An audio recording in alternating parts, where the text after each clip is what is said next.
Intriguing. Right now, across 400 acres of open water, an entire forest of dead, gray cypress trees stands frozen in time. This satellite map shows that this graveyard, the Bayou Bienvenue Wetland Triangle, sits a mere 5 miles from the bustling streets of the French Quarter in New Orleans. A century ago, this was a vibrant, dense, old-growth cypress-tupelo swamp.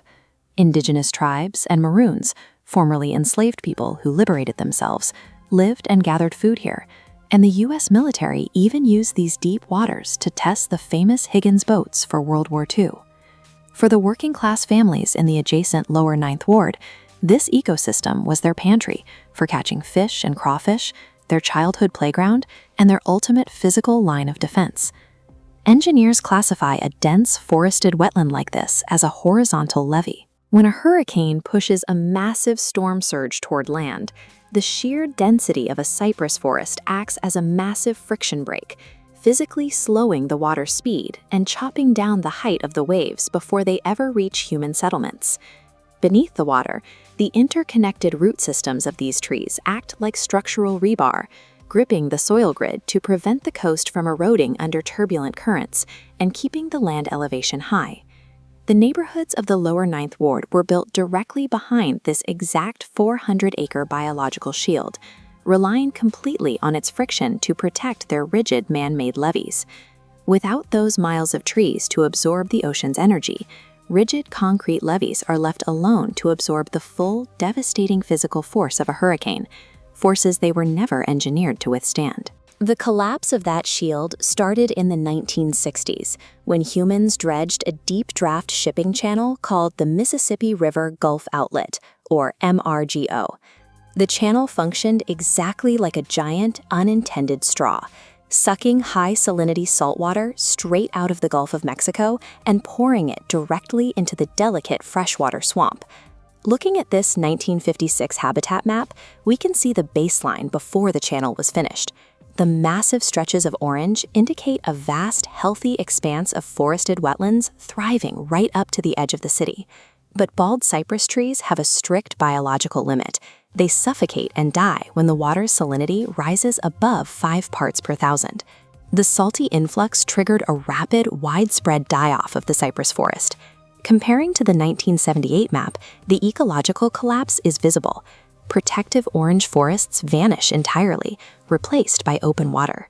Switching to the 1935 to 2010 trend map, massive red clusters show the total loss of the land, stripping the buffer zone. One single dredging project wiped out the Lower Ninth Ward's natural armor, converting a life-saving protective barrier into a deadly liability. In 2005, Hurricane Katrina hit.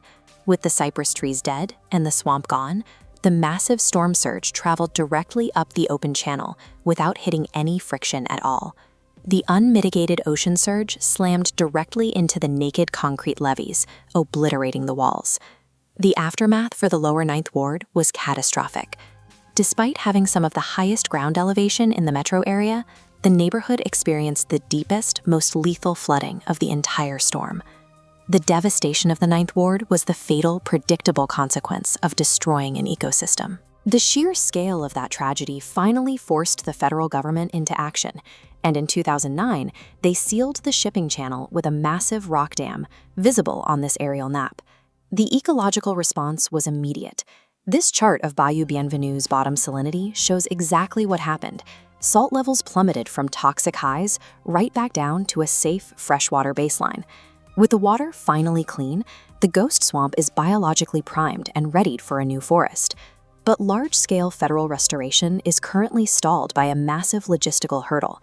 This property plat map shows that the 400-acre triangle is actually a paper subdivision, divided into a grid of tiny individual lots owned by nearly 200 different people. While federal agencies argue over land rights and budget streams, the empty water remains, leaving the neighborhood critically vulnerable to the next major storm. Tired of waiting for a bureaucratic rescue, the residents of the Lower Ninth Ward built their own wooden viewing platform over the levee and began physically restoring the swamp themselves. This 2025 reforestation map highlights the sheer volume of the grassroots effort led by the Central Wetlands Reforestation Collective, whose volunteers have hand-planted over 7,000 native trees and 14,000 plugs of marsh grass. We are already seeing the biological victories of that manual labor, with freshwater crawfish, water lilies, and even manatees finally returning to the waters of the triangle.